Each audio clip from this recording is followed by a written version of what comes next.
का दिक्कत कौन सा गाना गाई वो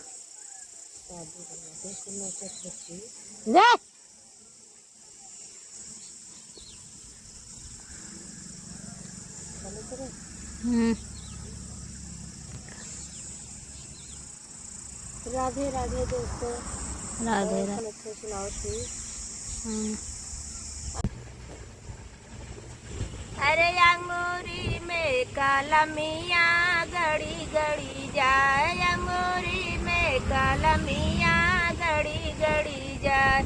अंगूरी बेदर्द सड़किया पर गईली, डया बरसे नजरिया लड़ी लड़ी जाए, डया बरसे नजरिया लड़ी लड़ी जाए।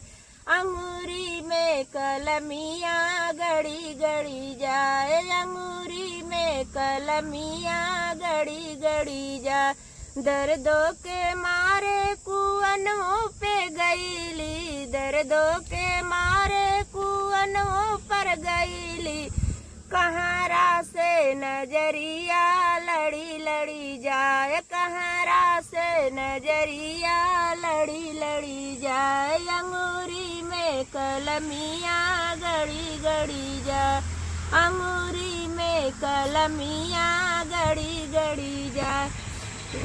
दर्दों के मारे माँ आंगनवा में गईली, दर्दों के मारे आंगनवा में गईली, देवारों से लड़ी लड़ी जाए, देवारों से नजरिया लड़ी लड़ी जाए। अंगूरी में कलमियाँ गड़ी गड़ी जाए, अंगूरी में कलमियाँ गड़ी गड़ी जाए।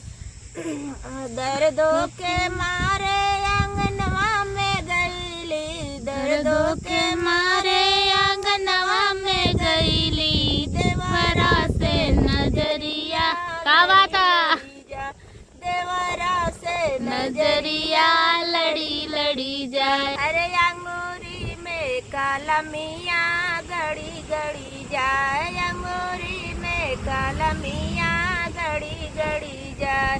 अंगूरी बेदर्द सड़किया पर गईली, डया बरसे नजरिया लड़ी लड़ी जाए, डया बरसे नजरिया लड़ी लड़ी जाए। दोस्तों छोटा से लाचारी गीत।